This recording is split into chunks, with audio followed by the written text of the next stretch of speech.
உங்கள் எல்லாருக்கும் ரொம்ப நன்றிகள் வந்ததுக்கு. என்ன விஷயம்னா பெரும்பாலும் எல்லா படங்களை பற்றி நிறைய பேசுவாங்க. படம் ரிலீஸ் ஆகிற வர ரிலீஸ் ஆனதுக்கப்புறம் அவங்கள அந்த படம் சம்மந்தமாக அவங்க பேசுனதெல்லாம் இல்லையே அப்படின்ற மாதிரியான விஷயங்கள் எதுவுமே கேட்க முடியாமல் போயிடும். ஆனால் உங்கள் படம் ரிலீஸ் ஆகிறதுக்கு முன்னாடி எங்கள்கிட்ட நீங்கள் எதுவுமே பேசலை. ஆனால் படம் முடிஞ்சதுக்கப்புறம் ஒரு ப்ரெஸ் மீட் வச்சுருக்கீங்க. இதுவே வந்து ஒரு நேர்மையான ஒரு விஷயமா நான் பார்க்குறேன். இந்த நேர்மைக்கே வந்து இந்த நேர்மை அப்படியே படத்தை ரிஃப்ளைட் ஆச்சு. எனக்கு அது நான் ரொம்ப பிடிச்சிருந்தது. அதுக்கு என்னோடய வாழ்த்துக்கள். வேறு ஒன்றும் சொல்கிறதுல வாழ்த்துக்கள் தவிர வேறு இந்த படத்தை பற்றி நான் கேட்குறதுக்கு ஒன்றுமே இல்லை. எல்லாமே ரொம்ப அழகாக பண்ணியிருக்கீங்க. வாழ்த்துக்கள். தேங்க்ஸ்.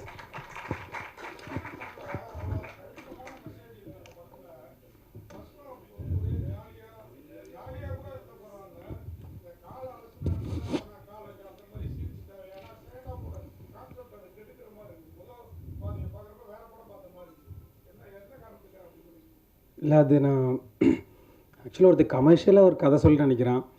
அவனுக்கு அந்த கதை வந்து ப்ரொடியூசருக்கு ஆக்சுவலாக பிடிக்கவே இல்லை. அப்படிப்பட்ட ஒரு கண்டென்ட்டாக தான் அதை ஃபுல்லாக டெலிவரி பண்ண நினச்சேன் நான். அந்த மாதிரி ஹைவே சீன்லாம் இருக்கிறப்போ அது வந்து அவன் மேபி 2K கிட்ஸை டார்கெட் பண்ணி எடுக்கப்பட்ட ஒரு படம்னு கூட சொல்லலாம். அந்த படம் பிடிக்கல. அதுக்கப்புறம் அவன் ஒரிஜினலாக ஆனால் அந்த படத்துலேயும் ஒரு கண்டென்ட் இருக்கும். இப்போ ஜாதி பற்று தப்பு இல்லை, ஜாதி வெறி தப்புங்கிற கான்செப்ட் தப்பு அப்படிங்கிற மாதிரி சும்மா ஒரு நம்ம நார்மலாக பண்ணுவோம். ஒரு கண்டென்ட் ஃபுல்லாக எடுத்துகிட்டு போய் ஸ்பூன் ஃபீடிங்காக ஒரு மெசேஜ் சொல்லுவோம்ல, அந்த பேட்டர்னில் பண்ணியிருப்பாருங்கிறத சொல்கிறதுக்கு தான் பண்ணணும். அது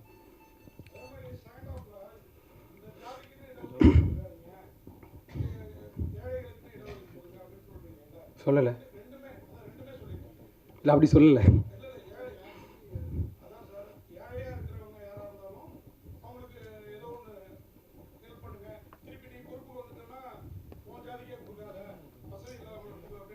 என் ஜாதிக்கு இல்லை, என் ஜாதியில் இருக்கிற இன்னொருத்தருக்கு போய் சேரணும்.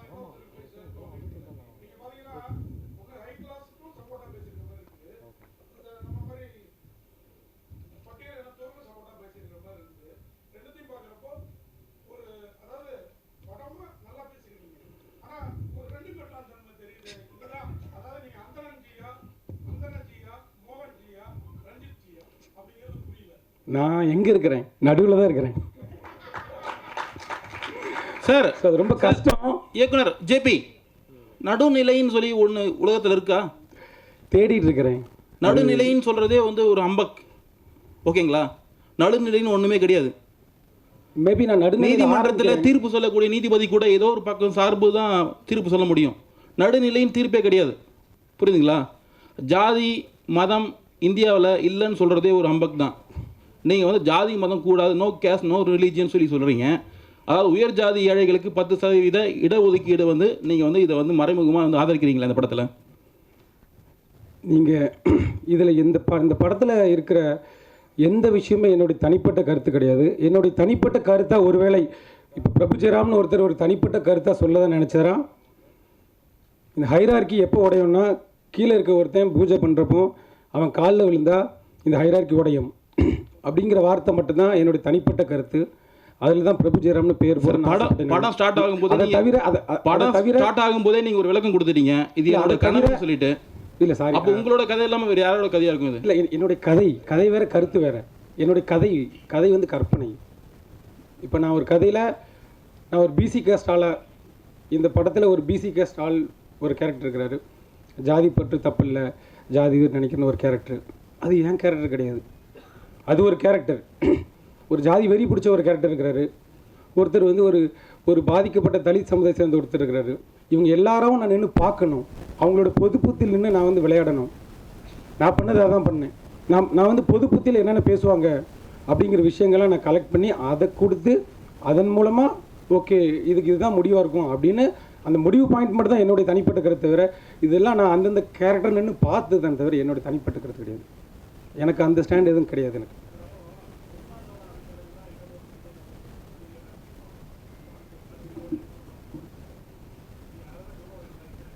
இல்லை, நான் அதை சொல்லவே இல்லை இந்த படத்தில்.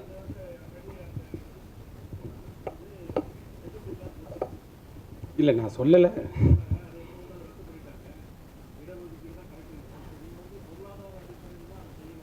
நான் திரும்பவும் கேள்வி புரிஞ்சிருச்சு எனக்கு, சாரி. என்ன விஷயம்னா, இப்போ நான் பணக்காரனாக இருந்தேன்னா என்னுடைய போஸ்டிங் என்னுடைய ஜாதியில் இருக்கிற இன்னொருத்தருக்கு போய் சேரணும். உன் ஜாதியில் நீ வந்து கஷ்டப்பட்ட ஒரு ஒர்க் பண்ணி நீ மேலே வந்திருக்கிறா, அது உன் தம்பியாக இருக்கலாம், இல்லை உன் அண்ணா இருக்கலாம், யார் வேணாலும் இருக்கலாம், அவனுக்கு போய் சேரணும். அப்படி தான் நான் பேசுகிறேன். அந்த ஒரு விஷயம் மட்டும் தான் நான் பேசுகிறேன் தவிர இது இன்னொருத்தருக்கு போடணும், நான் வந்து பொருளாதார அடிப்படையை பற்றி பேசுகிறேன் அப்படிங்கிறலாம் கிடையாது. இது வந்து இடபிள்யூஸ்க்கும் இதுக்கும் சம்மந்தம் கிடையாது. ஏன்னா இது இந்த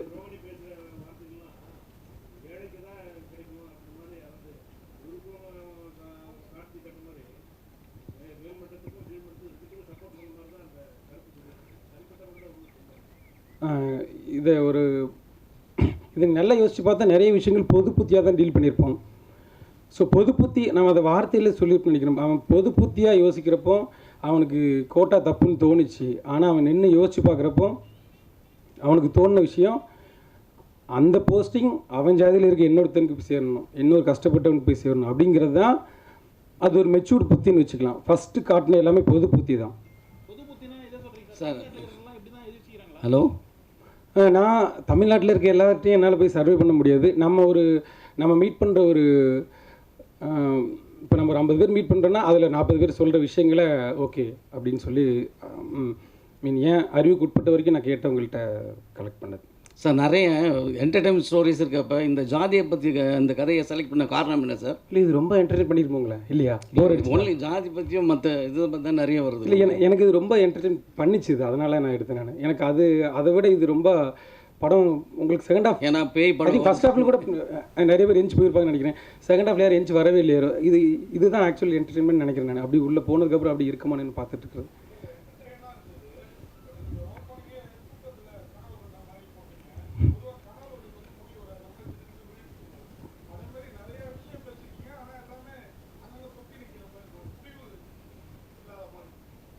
அப்படியா?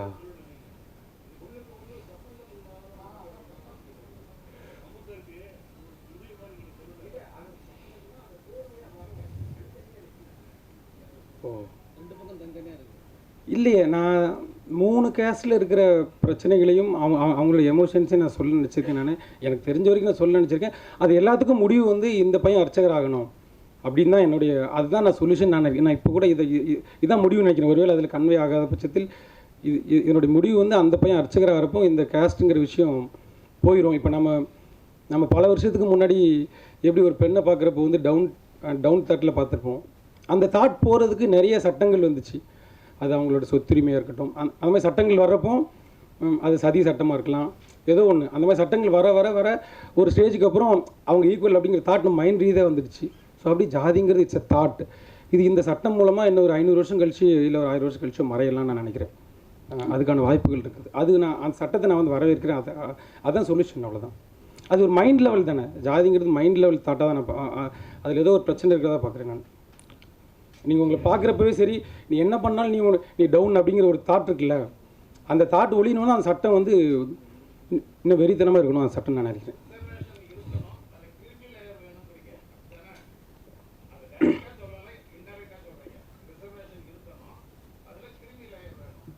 அப்படியும் சொல்லலாம், கரெக்டு தான்.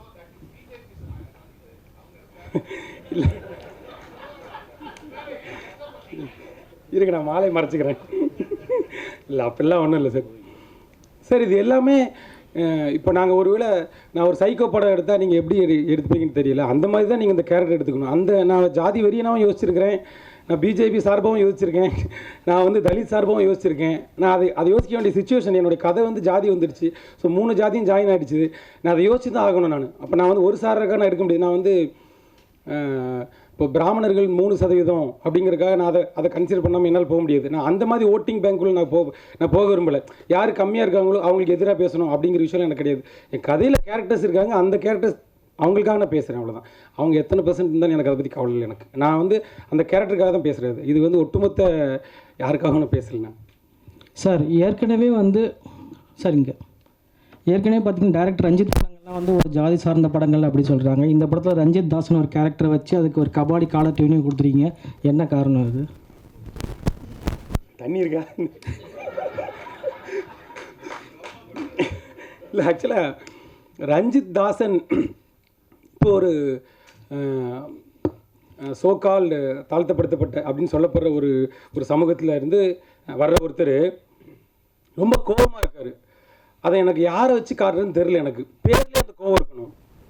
ஸோ எனக்கு பாரதியார் மேலே ஒரு வெறி கொண்ட ஒருத்தர் மாதிரி ரஞ்சித் சார் மேலே ஒரு பாசம் கொண்ட ஒருத்தர். அவரோட கோவத்தை மட்டும் அந்த கேரக்டரில் எடுத்துக்கிட்டு, மற்றபடி இதுக்கும் ரஞ்சித் சாருக்கும் சுத்தமாக சம்மந்தம். நீங்கள் படம் பார்த்துருப்பீங்க, உங்களுக்கு தெரிஞ்சிருக்கும். அது அவரோட கோவத்தை மட்டும் நான் எடுத்துக்கிட்டேன். நான் அந்த கோவம் மட்டும் தான் இல்லை, அந்த கேரக்டர் கோவம் மட்டும்தான் நான் சொன்னேன். அதுக்கு ரஞ்சித் சாருக்கு சம்மந்தமே இல்லையே. நான் இதுக்கு சம்மந்தமே கிடையாது. ஒரு கோவம். ஆமாம் ஆமாம்.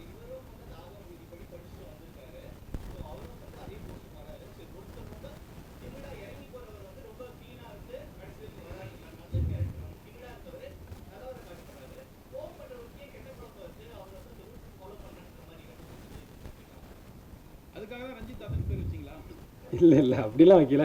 நான் கோவத்துக்காக மட்டும் தான் அந்த பேர் எடுத்துக்கிட்டேன். எனக்கு அந்த ஃபயருக்காக மட்டும் தான் எடுத்துக்கிட்டேன். மற்றபடி ரஞ்சித் சாருக்கும் இந்த இதுக்கும் 1% கூட சம்மந்தம் கிடையாது.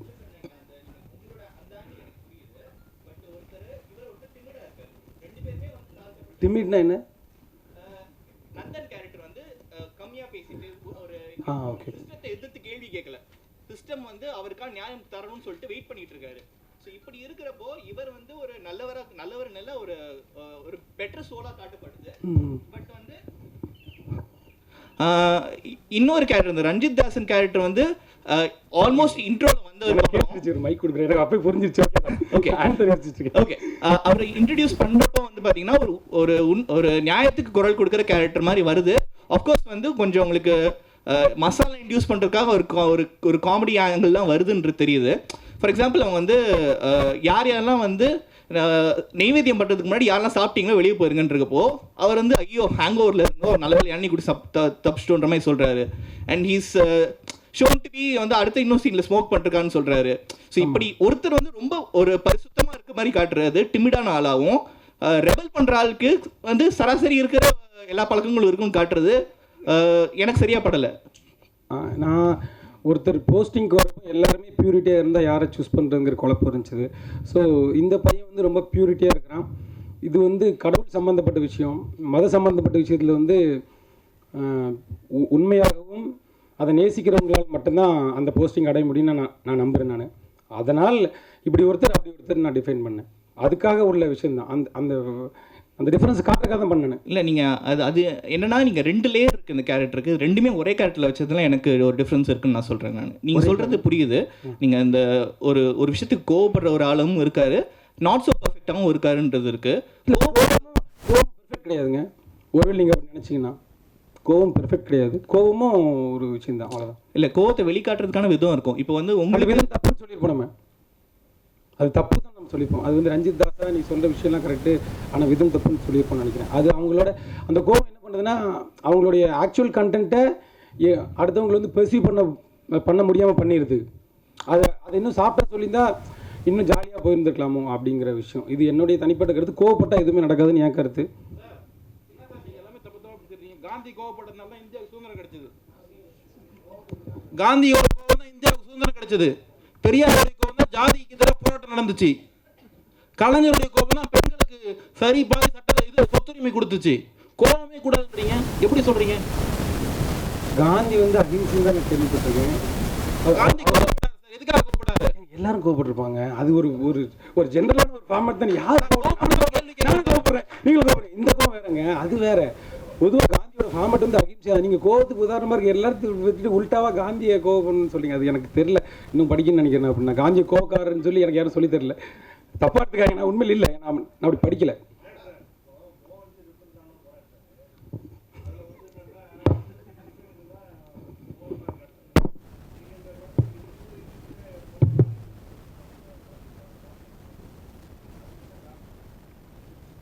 இந்துக்கள் மோதிட்டு தான் இருக்கிறோம். புரியல, நான் எதுவும் காட்டாமல் இல்லையே. நம்ம ஜாதியில் நம்மளாம் பிரிஞ்சுதான் இருக்கோம், அதான் காட்டியிருக்கிறேன்.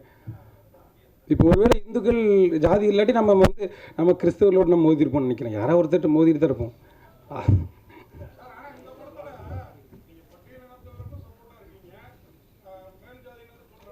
அதான் நான் சொல்லிட்டேன், நான் நடுவில் தான் இருக்கேன்.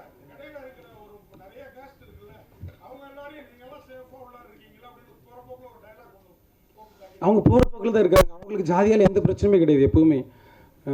அந்த சேஃப் லேயரில் இருக்கவங்களுக்கு என்றைக்குமே ஜாதியால் பிரச்சனை கிடையாது. ஆக்சுவலாக அதை வந்து அது சைக்கலாஜிக்கலாக அந்த ஃபர்ஸ்ட் ஹாஃபோட ரெப்ரசன்டேஷன் அப்படி தான் போகும். அவனுக்கு ஜாதியை பற்றி எந்த கவலையும் கிடையாதுன்னு வச்சுங்களேன்.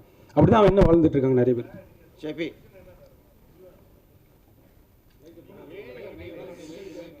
ஷெஃபி டைரக்டர் சார்.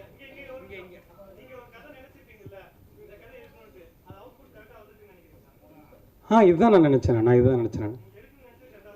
கண்டிப்பாக இதுதான் நினச்சேன். இல்லை கொஞ்சம் சேதாரம்.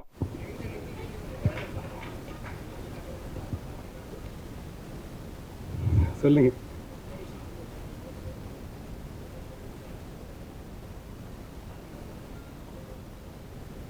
அடுத்த ஸ்கிரிப்டில் கூப்பிடுறேன். இது முடிஞ்சிச்சு. நான் அந்த ஸ்கிரிப்டில் எழுதியிருந்தேன். மேபி இது நல்ல பாயிண்டாக இருக்குது. Thanks a lot.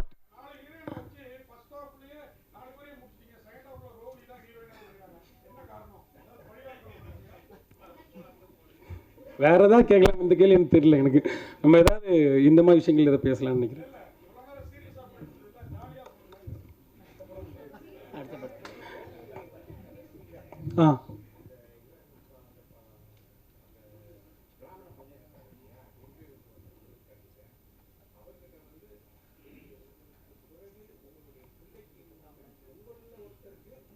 ஆமாம், அப்படிதான் சொல்கிறேன்.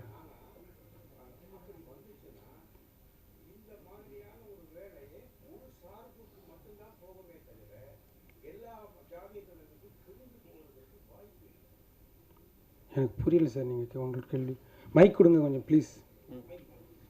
இல்லை சார், நீங்கள் என்ன கேட்குறீங்கன்னா அவர் அதை சொல்ல மாட்டார் சார். இந்த வாய்ப்பு வந்து உன் சமூகத்திலேயே சமூக நிலைமையிலும் பொருளாதார நிலையிலும் அதிகாரத்திலும் அப்படி டவுனாக இருக்க இன்னொருத்தருக்கு போய் சேரணும் அப்படின்னு சொல்லுவாங்க. அவ்வளோ அவங்க ஜாதியிலேயே இன்னொருத்தருக்கு போய் சேரணும் அப்படின்னு சொல்கிறாங்க. ஆமாம்.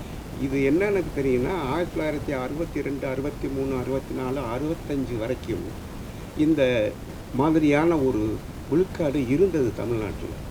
ஒரு ஜாதிக்கு அல்லது ஒரு வேறு மாநிலத்திலிருந்து வந்தவங்களுக்கு அடுத்தடுத்து அந்த இது ஒவ்வொரு துறையிலையும் இருந்தவர்கள் அவங்க சம்மந்தப்பட்டவர்களையே இழுத்துக்கிட்டாங்க.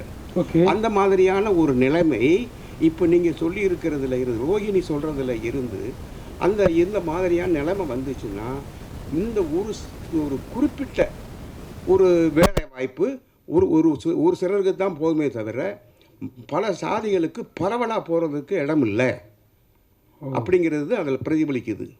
அப்படியா? எனக்கு அப்படி தெரியல சார். ஏன்னா இந்த சட்டத்தை கொண்டு வந்ததே கலைஞர் தான் இல்லைங்களா? ஆமாம். அப்போ அவருடைய எண்ணங்கள் என்னன்னு கேட்டிங்கன்னா எல்லா ஜாதியினரும் அர்ச்சகராகலாம் அப்படிங்கிறது தான். அப்போ எல்லா சாதியினரும் அர்ச்சகராகும்போது இந்த அம்மா சொல்கிறதுல இருந்து என்ன ஆகுதுன்னா மற்ற சாதிக்காரர் யாரும் அர்ச்சகராகக்கூடாது அப்படிங்கிற மாதிரி தானே மீனிங் வருது. இல்லை, எல்லா ஜாதியினர்னா எல்லா ஜாதியினரும் தானே. இது எப்படி இது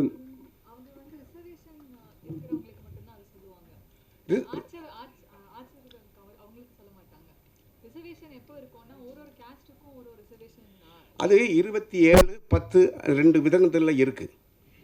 இந்த ரிசர்வேஷனுங்கிறது வந்து 27-10 அப்படின்னு 2 விதத்தில் இருக்குது. அப்போ 63 சார் நீங்கள் சொல்கிறத நான் எப்படி புரிஞ்சுக்கிறேன்னா, ஒருவேளை இப்போ ஒரு பர்டிகுலர் வேலை வந்து ஒரு சமுதாயம் மட்டும் போய் சேராமல் எல்லா சமுதாயத்துக்கும் போய் சேரணும் அப்படின்னு போய் சேர வேணும் அப்படின்னு நீங்கள் நினைக்கிறீங்க? ஆமாம். அந்த கருத்தில் நான் உடன்படுறேன். ஓகே தான். அது எல்லா வேலையும் எல்லா சமுதாயத்திலும் போய் சேரணுங்கிறது தான் இந்த விஷயமே சொல்லி. ஆனால் ரோஹிணி சொல்கிற அந்த கடைசி ஸ்டேட்மெண்ட்டில் வந்து அப்படி வரலை. அது வந்து என்ன ஆகுதுன்னா உனக்கு பிறகு ஒன்றில் வந்து பாதிக்கப்பட்ட ஏழையாக இருக்கிறது. அது ஆல்ரெடி அம்பேத்கர் சொன்ன வாசனத்தில் நான் வந்து பொருளாதாரங்கிற வார்த்தையை மட்டும் நான் ஆட் பண்ணிக்கிட்டேன். அவ்வளோதான். அவங்க பொருளாதாரத்தை மென்ஷன் பண்ணல. நான் பொருளாதாரத்தை பண்ணல. நான் அம்பேத்கர் வந்து எவ்வளவு கஷ்டப்பட்டு வந்தாருங்கிறது அவங்களுக்கு அவர் ஹிஸ்ட்ரியை படித்தவங்களுக்கு தெரியும். இல்லைங்க, அது படிச்சிருக்கிறேன். நான் வந்து அதை அப்படியே இப்போ அவர் சொல்றது நான் அப்படியே கேட்கல. அதில் வந்து நான் பொருளாதாரங்கிற வார்த்தையை ஆட் பண்ணியிருக்கேன். அவ்வளோதான். இப்போ நம்ம காந்தி வந்து சப்போர்ட் பண்ணுறதுன்னா அவரோட வர்ணாசிரம சப்போர்ட்டை அதை நம்ம பண்ண முடியாதுல்ல. அவர் நம்ம ஏற்றுக்கலாம், தலைவரை ஏற்றுக்கலாம்.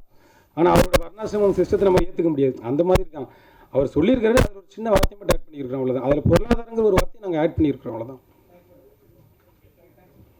தேங்க்ஸ் எல்லாருக்கும். வந்து எல்லாருக்கும் ரொம்ப தேங்க்ஸ்